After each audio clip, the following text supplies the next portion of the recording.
with dividend decision.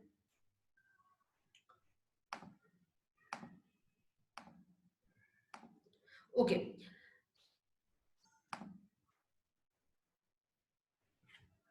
So dividend decision. So this is the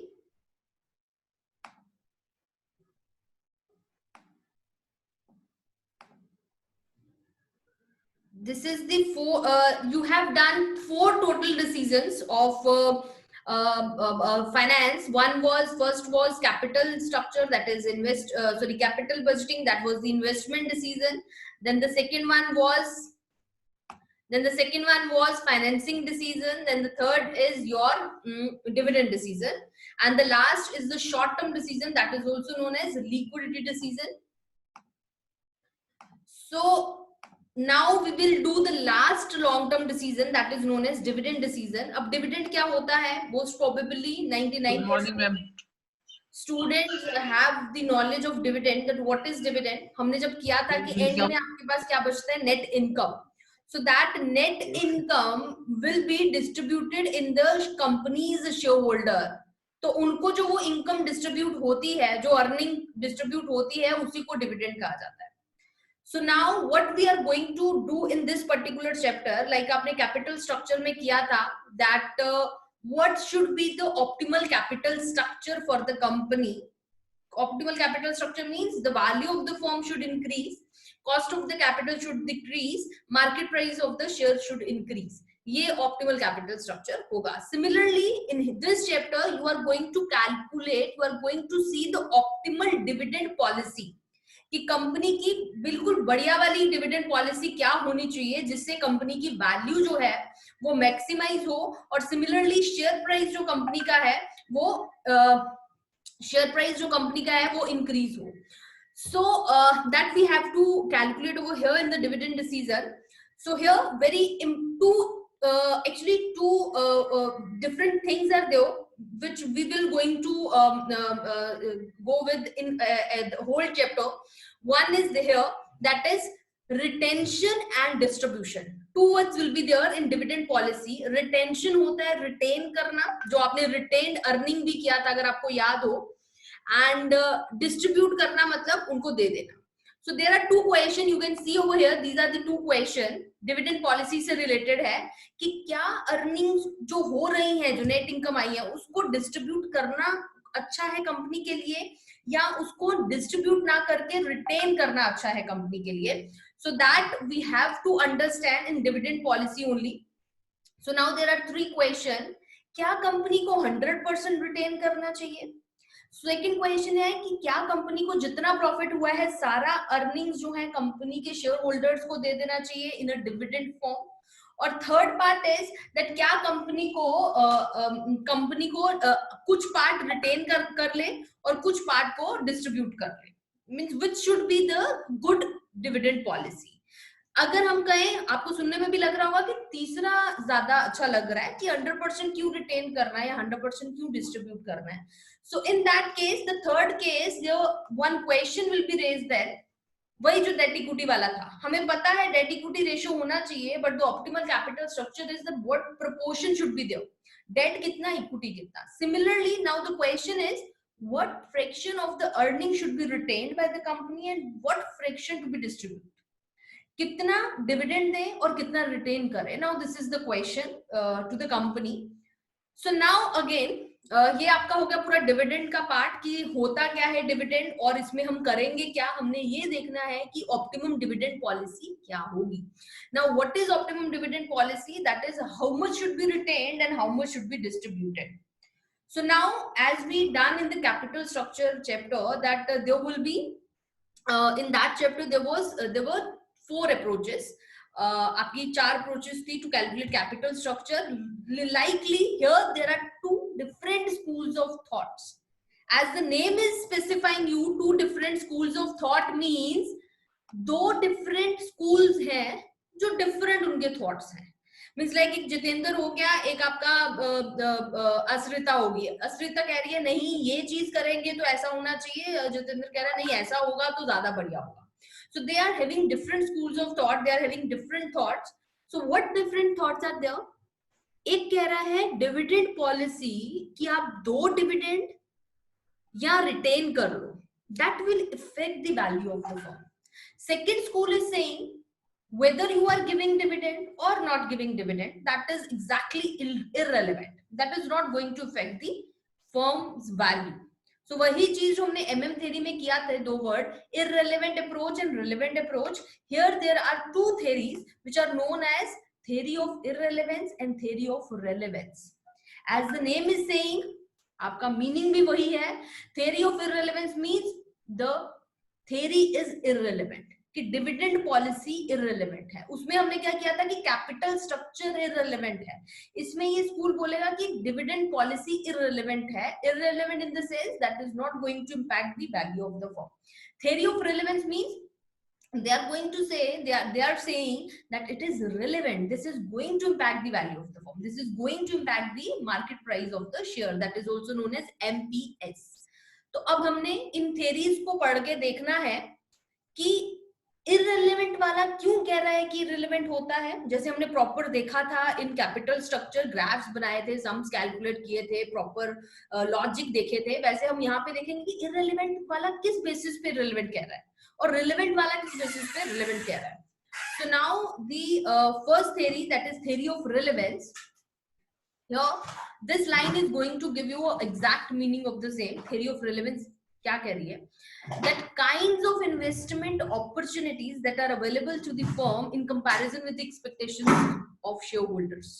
दो चीजें हैं यहाँ पे लिखी हुई, kinds of investment opportunities and expectations of shareholder. ये दो चीजें जो है, अगर ये क्लियर हो गई, then you are going to will get the exactly meaning of this, that what these theories are saying. दो चीजों की बात हो रही है. What kinds of investment opportunities are there with the company? Second one is what is the expectation of shareholder. देखिए dividend के case में दो चीजें इंपॉर्टेंट होंगी. शेयर होल्डर के लिए इंपॉर्टेंट होता है कि हमें क्या मिलने वाला है. That can be dividend and that can be obviously if MPS will rise, that is market price of share. Kinds of investment opportunity मतलब अगर तुम शेयर होल्डर को डिविडेंड नहीं देते हो, इट मींस तुम डिविडेंड को रिटेन करोगे. अगर डिविडेंड को रिटेन करोगे मतलब तुम कहीं पे इन्वेस्ट करोगे. सो इन्वेस्ट करेंगे तो वहां पे हमारा डिसीजन, एक आपको याद होगा capital budgeting decision was there which was talking about investment decision. उसमें हमने क्या पढ़ा था, 6 अप्रोचेस हमने की थी, 6 डिफरेंट मेथड्स किए थे देखने के लिए कि कौन सा प्रोजेक्ट अच्छा प्रॉफिट दे रहा है. So that is we are going to calculate over here कि इन्वेस्टमेंट अपॉर्चुनिटीज कैसी अवेलेबल है कंपनी को और शेयर होल्डर की एक्सपेक्टेशन क्या है. So अगर ये दो चीजें आपको क्लियर हो जाएंगी तो you will clear with the whole agenda of dividend policy. Now here you can see sufficient business opportunities are available to the firm. ROI means return on investment. Sign is there, that is greater than return expected by shareholders. तो उस case में अगर ये चीज होगा तो they are saying retention will be more rewarding. उस case में इसको हम ऐसे भी देख सकते हैं कि डिविडेंड ना दीजिए, अगर ये केस है. अगर डिविडेंड नहीं देंगे तो आपकी वैल्यू बढ़ेगी. सेकेंड केस है अगर ये लेस देन है तो आप अगर डिविडेंड दे देंगे, अगर रिटेंशन नहीं करेंगे तो आपकी वैल्यू घट जाएगी. अब ये है क्या, एक बार समझ लेते हैं. There are two things. One, मैं अगर कंपनी का शेयर होल्डर हूं, how much I am expecting from the company. अगर आपको याद होगा equity share holders cost of equity का formula, the formula was D1 over P0. That was D1 क्या होता था, एक्सपेक्टेड डिविडेंड. D0 की बात नहीं कर रही हूँ, D1 की बात कर रही हूँ. D1 पर होता है एक्सपेक्टेड डिविडेंड. तो वही यहाँ पे बात हो रही है कि शेयर होल्डर क्या एक्सपेक्ट कर रहे हैं कंपनी से. अगर मैं शेयर होल्डर हूं कंपनी की, मैं एक्सपेक्ट कर रही हूँ that company should give me 10% dividend this year. लेकिन अगर ROI that is return on investment वो ज्यादा है मेरी एक्सपेक्टेशन से, ROI मिलेगा 20%, तो उस केस में कह रहे हैं कि उनको डिविडेंड ना दो. डिविडेंड नहीं दोगे तभी तुम्हें ROI मिलेगा. अगर डिविडेंड दे दोगे तो ROI नहीं मिलेगा क्योंकि पैसा ही नहीं होगा तुम्हारे पास इन्वेस्ट करने के लिए. सो अगर ROI ज्यादा है शेयर होल्डर की एक्सपेक्टेशन से, so the theory of relevance is saying you should retain the dividend. So value of the firm will increase. दूसरा उसने कहा है मेरी एक्सपेक्टेशन थी 10% लेकिन आरओआई आ रहा है 8%, सो उस केस में अगर रिटेन कर लोगे पैसा तो आपकी वैल्यू ऑफ द फर्म गिर जाएगी। So now here there are two approaches, जैसे हमने उसमें 4 अप्रोचेस की थी डिफरेंट डिफरेंट ऑथर्स की गिवन, उसी तरीके से यहाँ पे 2 अप्रोचेस हैं थ्योरी ऑफ रिलेवेंस की। वन इज वॉल्टर्स मॉडल और Walter's approach and one is Gordon's approach. Walter और गॉर्डन का ऐसा कोई मीनिंग नहीं है because these are the authors name, और वॉल्टर एक बंदे का नाम है और एक बंदे का नाम गॉर्डन है। उन दोनों ने थ्योरी ऑफ रिलेवेंस के बारे में बात करी है। So actually I will give you the hint over here, दोनों मॉडल जो हैं वो एग्जैक्टली सेम है। अगर आपको वॉल्टर समझ आ गया तो आपको गॉर्डन भी समझ आ जाएगा, बिकॉज जो वॉल्टर ने कहा है, जो अजम्पशन वॉल्टर ने दी है, जो कंक्लूजन वॉल्टर ने निकाला है, जो लिमिटेशन वॉल्टर की है वही गॉर्डन की भी है। So both models are exactly same, only very minute difference is there, जिस कारण ये थोड़ा सा डिफरेंट हो जाता है मॉडर्न गॉर्डन वॉल्टर से। वो ये है अगर आप सम्स निकालेंगे, एक सम को दोनों मेथड से निकालेंगे तो आपका रिजल्ट डिफरेंट आएगा because there is a very minute difference in these two models. So first we will see the assumption. Walter कहता है capital budgeting and dividend decisions are interrelated. Capital budgeting and dividend decisions are interrelated. Capital budgeting क्या होता है? आपका investment decision. अगर आपको पता हो, मैं बार बार आरओआई की बात कर रही हूँ। आरओआई क्या होता है? Return on investment. तो इन्वेस्टमेंट डिसीजन यहाँ पे आपका बहुत आ रहा है। So Walter is saying investment decision जो है और आपका डिविडेंड डिसीजन जो है वो इंटर रिलेटेड है। सेकेंड असम्पशन इज कि आप कोई भी नया प्रोजेक्ट करने लगे हो तो आप बाहर से फाइनेंस नहीं कर सकते। आपको जो प्रॉफिट हुआ है कंपनी में वही फंड का यूज कर सकते हो री इन्वेस्टमेंट के लिए, बाहर से फंड रेज नहीं कर सकते। Third one is growth opportunities, जो आपको बाहर, जो हमने फर्स्ट स्लाइड में किया था कि this is depended upon the kinds of opportunities having a company. So that opportunity is obviously having different types of risk also, but Walter is saying do not alter with the risk factor as well. Fourth is, ये आपने concept and convention में पढ़ा होगा अगर किसी ने +1 +2 में commerce किया है, अकाउंट्स पढ़ा था, that the firm is a going concern, कि कंपनी जो है वो एक ऐसी एक्टिविटी होती है that is a going concern, वो चलती रहेगी और आपको एक perpetual earning आती रहेगी. So this is the assumption by Walter.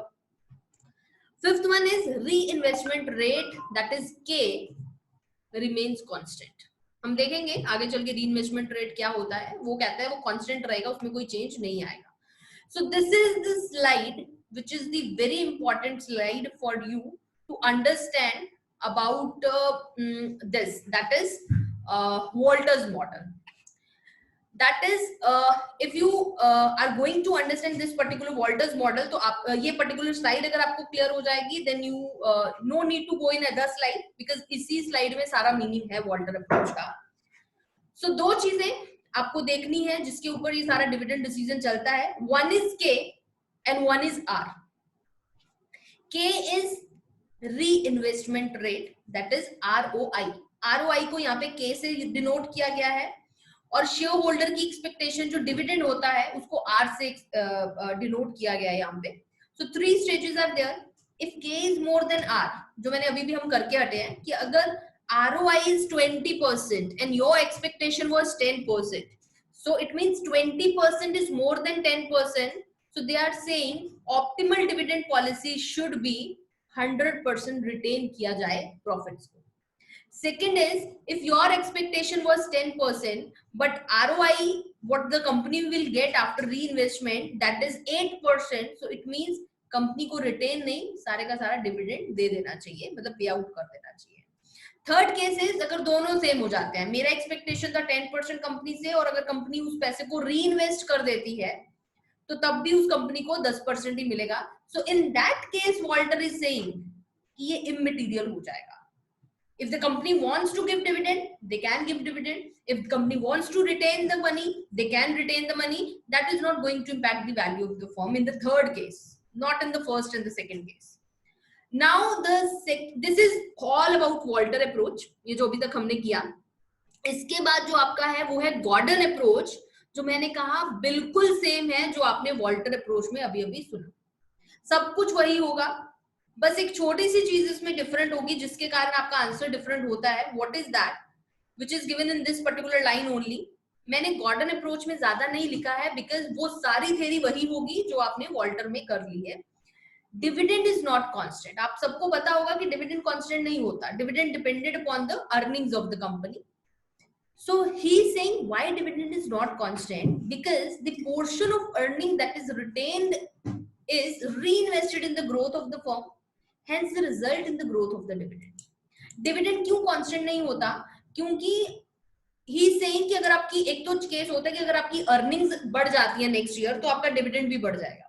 Earning कम होती है तो dividend भी घट जाएगा. Similarly he is saying dividend is not constant because अगर आपकी earnings हुई और आपने उस अर्निंग को डिविडेंड कम देके रिटेन कर लिया ज्यादा अर्निंग्स को, तो उस केस में रिटेन करने का मतलब होता है उस पैसे को किसी जगह पे इन्वेस्ट करना. अगर आपने उस पैसे को इन्वेस्ट कर लिया और उस जगह से प्रॉफिट आया, उस प्रॉफिट से कंपनी की ग्रोथ होगी, कंपनी की ग्रोथ होगी तो डिविडेंड में भी ग्रोथ होगी. आपने पढ़ा था कॉस्ट ऑफ इक्विटी में there were two formulas, one was without growth and one was with growth. So this is the case of with growth. Gordon is talking about with growth. So जो Gordon है उसमें जो basically इसने बात करी है वो करी है डिविडेंड और ग्रोथ के रिलेशनशिप की. बाकी सारी चीजें सेम बोलता है जो वॉल्टर ने बोली थी, लेकिन गॉर्डन ने बस एक चीज इसमें एड ऑन की है वॉल्टर की बातों में, that is that here the growth relationship is there with the dividend. Now assumptions एक बार देख लेते हैं गॉर्डन की.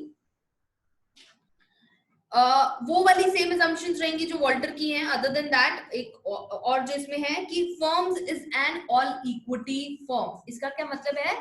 कंपनी अनलीवर्ड फर्म है, लीवर्ड फर्म नहीं है, डेट में पैसा नहीं उठाया इन्होंने. सेकंड assumption हम कर चुके हैं, थर्ड भी कर ली, फोर्थ भी कर ली. Fifth one is corporate taxes do not exist. ये आपने कैपिटल स्ट्रक्चर में भी देखा था. हम बात कर रहे थे कि कॉर्पोरेट टैक्सेस जो हैं वो एग्जिस्ट नहीं करते as per dividend, as per that approaches which were there in the capital structure.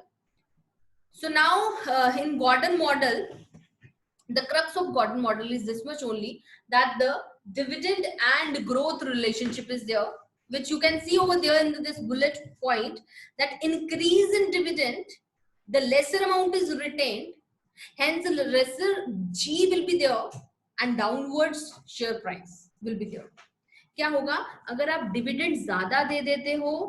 देखिए दो चीजें हैं, या तो डिविडेंड दो या रिटेन करिए. डिविडेंड ज्यादा दे दोगे तो रिटेन कम करोगे, डिविडेंड कम दोगे तो रिटेन ज्यादा करोगे. This is the case, vice versa चलेगा. तो वही वो कह रहा है, अगर डिविडेंड ज्यादा दे दोगे, रिटेन कम करोगे, रिटेन कम करोगे, रीइन्वेस्ट कम करोगे, रीइन्वेस्ट कम करोगे तो ग्रोथ कम होगी, ग्रोथ कम होगी तो डिविडेंड अगली बार कम जाएगा. सिमिलरली आपका शेयर प्राइस जो है वो भी गिर जाएगा, वैल्यू ऑफ द फर्म जो है वो भी गिर जाएगी. इसका वाइस वर्सा अगर हम देखें, वो कहेगा कि डिविडेंड अगर हम कम दे दें तो हम रिटेन ज्यादा कर लेंगे, रिटेन ज्यादा करेंगे तो रीइन्वेस्ट ज्यादा कर लेंगे, रीइन्वेस्ट ज्यादा करेंगे तो ग्रोथ ज्यादा होगी, ग्रोथ ज्यादा होगी तो डिविडेंड नेक्स्ट टाइम ज्यादा जाएगा शेयर होल्डर्स को. और ऑब्वियसली ग्रोथ ज्यादा हो रही है, प्रॉफिट ज्यादा हो रही है कंपनी को, तो कंपनी के शेयर प्राइस पे डायरेक्टली इंपैक्ट जो है वो पड़ेगा. So this is the case of Gordon approach. So this is the difference between Walter and Gordon. Walter is saying whatever he is saying, the same part is Gordon is saying, but the difference is here only Gordon is taking a parameter that there is a growth, जिससे आपका dividend जो है वो impact होता है every year. So this is the case with Walter and Gordon approach. So the next approach is theory of irrelevance. Theory of irrelevance जो है इसमें MM theory आई है. कोई MM का full form बता सकते हैं मुझे?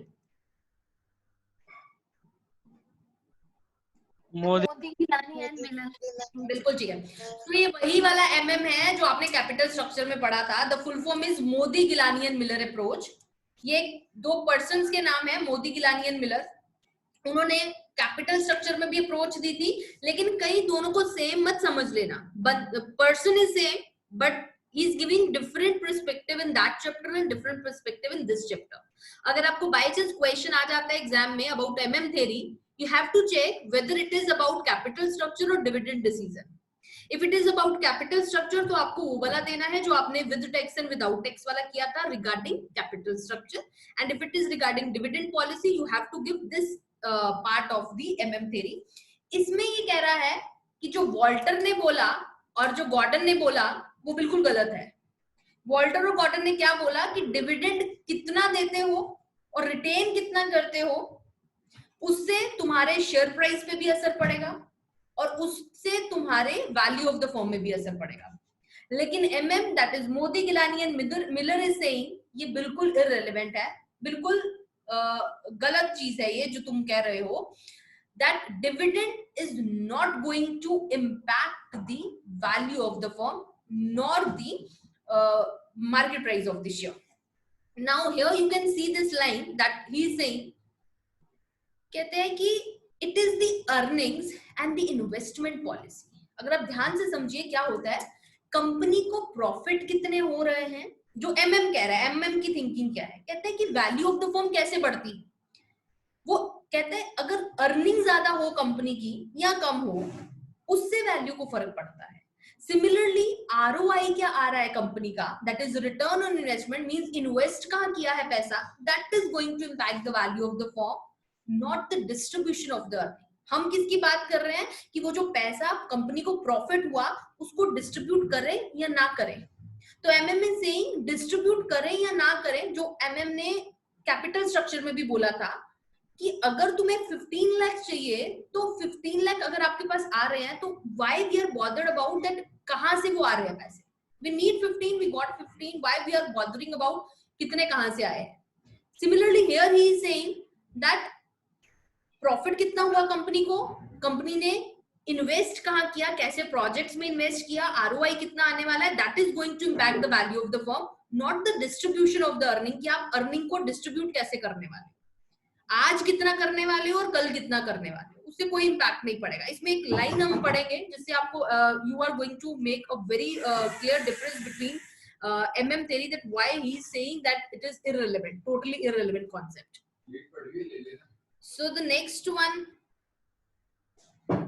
is that the argument does not imply that dividends are irrelevant. So MM theory is saying that it is not the point that dividend is irrelevant. He is saying dividend policy is irrelevant. How? That we will see. All cash flows belong to the shareholders and the dividend policy is merely a question of timing of the distribution of these cash flow to the shareholders. देखिए अगर ये line समझ आ गई तो आपको MM का concept समझ आ जाएगा कि MM इसको irrelevant क्यों कह रहा है. We will see what he is saying here. कह रहे हैं देखिए अगर कंपनी को 1 लाख का नेट इनकम होता है, नेट इनकम क्या होता है, जो शेयर होल्डर की इनकम होती है, जो पूरे का पूरा शेयर होल्डर का पार्ट है, अब उसमें और किसी का पार्ट नहीं है. अगर because there was one assumption कि सारी इक्विटी फर्म है, तो इट मींस अगर बाय चांस इक्विटी है तो obviously preference should not be there, but if preference are there तो प्रेफरेंस का निकालने के बाद जितना नेट इनकम रहेगा वो सारा किसका पार्ट है, वो सारा इक्विटी शेयर होल्डर्स का पार्ट है. So in that case he is saying, देखिए 1 लाख रुपया था शेयर होल्डर को आपने देना. So he is saying all cash flows belong to the shareholders and the dividend policy is merely a question of timing of the distribution of these cash flow to the shareholder. अब हम बात क्या कर रहे थे, हम ये कर रहे थे कि 1 लाख अगर प्रॉफिट हुआ है कंपनी को, वो डिविडेंड होल्डर्स को देना है. गॉर्डन एंड वॉल्टर क्या कह रहा था, वो ये कह रहा था कि 20% दे देते हैं डिविडेंड और 80% रिटेन कर लेते हैं, या वो कह रहे थे कि 0% डिविडेंड देते हैं और 100% रिटेन कर देते हैं. अब MM ये कह रहा है 0%, चलो 0% कर दो, आप 100% रिटेन कर लो, लेकिन अगले साल या in the coming future, because that 1 lakh was the part of that share holder only, आज नहीं तो कल in future you have to pay that 1 lakh to the person. For example मैंने जितेंद्र से पैसे बोरो किए 10,000 रुपीज और मुझे ऑब्वियसली उसको वापस करने हैं वो 10,000 रुपीज. तो इन दैट केस चाहे मैं उसे आज करूं वापस, चाहे मैं उसे 2 साल बाद करूं, चाहे 3 साल बाद, चाहे 4 साल बाद, that 10,000 is belong to Jitendra only. I have to pay him. Either I am going to pay 1,000 today and 9,000 tomorrow. That is not going to impact anywhere. Because मुझे तो 10 ही पे करने पड़ेंगे। बस अगर टाइम वैल्यू ऑफ मनी का concept ले आऊं तो accordingly I have to do the calculation part, but मुझे वैल्यू 10,000 ही पे करनी पड़ेगी। I am talking about the value that MM is saying कि वो जो कैश फ्लो था जिसकी तुम बात कर रहे थे कि कितना रिटेन करें कितना दें, वो सारे का सारा उसी पर्सन का था जिसकी बात तुम कर रहे थे। तो चलो आज तुम रिटेन कर लेते हो, कर लो, लेकिन कल तुम्हें वो पैसा देना पड़ेगा। What we were saying, we are saying कि आज जो के और आर की बात चल रही थी 20% और 10% की, एमएम इज सेइंग आपने उसको कहा कि तूने एक्सपेक्ट किया था 10% तुझे डिविडेंड मिलेगा, लेकिन मैं अगर तू ये 10% नहीं लेगा तो तुझे मैं 20% दूंगा फ्यूचर में, मतलब 10 का 20 करके दूंगा। So now the case is MM is saying अगर ये तुम ना भी करो, इन दैट केस 10% अगर तू आज दे देगा, अगर बाई चांस दे देता, तो तुझे फ्यूचर में 10% और ऐड करके उसे देना ही पड़ेगा, और अगर आज उसे 10 नहीं देगा तो फ्यूचर में उसको 20 देना ही पड़ेगा। That MM is saying that this is just a timing of distribution कि तुम कब डिस्ट्रीब्यूट करने वाले हो, बिकॉज ये कैश फ्लो टोटल जितना भी था वो शेयर होल्डर का ही था। So that is not going to impact the value of the firm anywhere, because that cash flow is related to that person only. Now here you can see increased dividend today are compensated by reduced dividend tomorrow. यही बात मैं अभी तक बोल रही हूँ, यही MM ने बोला है कि अगर आज 10% दे दोगे, 20% नहीं दोगे तो फ्यूचर में ज्यादा देना पड़ेगा, और अगर आज 20 दे दोगे तो फ्यूचर में कम देना पड़ेगा। दैट ही से कि अगर आज डिविडेंड ज्यादा बढ़ा के दे दोगे और रिटेन कम करोगे तो तुम्हें फ्यूचर में उसको डिविडेंड ज्यादा कम देना पड़ेगा। That is the same point given by the MM. Mayor switching off timing of the cash flow, कह रहे सब सिर्फ तुम टाइम बदल रहे हो, आज ना देके 2 साल बाद दे रहे हो, 3 साल बाद दे रहे हो, कहते उससे जो है कैश फ्लो के साइज में कोई फर्क नहीं पड़ने वाला। मुझे 10,000 देना था जितेंद्र को, जितेंद्र मुझे नहीं बोलेगा कि नहीं मैडम तुम 5,000 दे दो। So that is the point given by here by the MM only, that timing से आपका साइज जो है अमाउंट का वो चेंज नहीं होने वाला, which remains the key factor of the value of the firm in contrast to the timing of the distribution. तो कह रहे हैं कि उससे आपकी वैल्यू पे भी क्यों फर्क पड़ रहा है। So that is the question over here. So that is given by the MM only. So this is all about theory of relevance and theory of irrelevance. Relevance में बहुत सारा कह रहे हैं K और R का मिक्सचर, वॉल्टर ने वो चीज कह दी, गॉर्डन ने कह दिया ग्रोथ और डिविडेंड का रिलेशनशिप है, और एमएम ने बिल्कुल ही उनको वो कर दिया, काउंटर कर दिया विद दिस सेइंग कि नहीं जी कोई फर्क नहीं पड़ता, गलत बात कर रहे हो तुम लोग। Now this is the end of the theories. Now the last part is forms of dividend. कितने तरीके के डिविडेंड कंपनी पे कर सकती है। So exactly there are 4 types of dividend. There can be different types of dividend as well, but we are just doing in this particular syllabi 4 types of dividend. One is cash, one is scrip dividend जिसको हम bond dividend भी कहते हैं, one is property dividend, one is stock dividend जिसको bonus issue कहा जाता है, जो आप लोगों ने बहुत सुना होगा बोनस इशू, अगर आपने फाइनेंस पढ़ा है चाहे नहीं पढ़ा है आपने कभी ना कभी जरूर सुना होगा बोनस इशू के बारे में। So what is cash dividend? Cash dividend, as the name is saying, when the dividend company is paying in a cash form. आपको 1 लाख मिलना था डिविडेंड, कंपनी ने आपके अकाउंट में ट्रांसफर कर दिए 1 लाख रुपया, it means this is the form of cash dividend. Company अपनी एनुअल रिपोर्ट में दे देगी हमने 10% डिविडेंड जो है अपने शेयर होल्डर को कैश डिविडेंड दिया। सेकेंड इज द बॉन्ड और स्क्रिप्ट डिविडेंड। ये क्या होता है, ये कैश फॉर्म में नहीं है, ये स्क्रिप्ट फॉर्म में है। स्क्रिप्ट क्या होता है, एक रिटन फॉर्म में दे दिया जाएगा आपको, मतलब आपने bill of exchange and promissory note पढ़ा होगा, उसी तरीके का ये स्क्रिप्ट डिविडेंड होता है, जिसमें कंपनी उस कागज में प्रॉमिस करती है that we are promising to जो भी पर्सन का नाम होगा, we are promising to mister Jitendra that we will give you this much dividend, जो कंपनी ने डिक्लेयर किया इस साल, this much dividend in this particular date. तो वो ऐसे देंगे इस डिविडेंड को, कैश में नहीं होता, ये एक प्रॉमिस फॉर्म में होता है, एक स्क्रिप्ट फॉर्म में होता है। Property dividend as the name is saying property form में होगा, इसमें आपको कैश नहीं दिया जाएगा, स्क्रिप्ट नहीं दिया जाएगा, आपको प्रॉपर्टी दे दी जाएगी उतने अमाउंट की।